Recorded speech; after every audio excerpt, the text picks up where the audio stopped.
અમરાત બાપાની મસાણી મેલડી માતની જે માં અમે આવીએ છીએ રાજસ્થાનથી. મારું નામ વર્ષાબેન છે. મને 3 વર્ષથી ટીબી થયેલી હતી, તો ટીબી મળતી નથી. અમે બહુ ગોળી ખાધી છે. પછી મારા હસબન્ડને એના ભાઈબંધ મળ્યા તે કે આપણે મોટી ખડોલ જઈએ અને તમે ચાલો કે તમારી ઘરવાળીને સારું થશે એવું કીધું હતું. તો મારા ઘરવાળા અહીંયા આવ્યા. એક રવિવાર ભર્યો, મને હુકડી ખવડાવી અને મને સારું થઈ ગયું છે. એટલે હું માનતા પૂરી કરવા આવી છું. ટીબી થઈ હતી ને મને, એટલે દવા મેં 3 વર્ષ મેં દવા ખાધા, બધાની દવા ખાધી, પણ મને ખેતું સારું નથી થયું માં.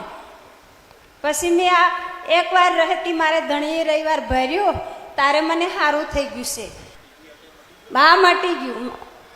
મારી માના દયાથી બધું મટી ગયું મને. હા સારું છે.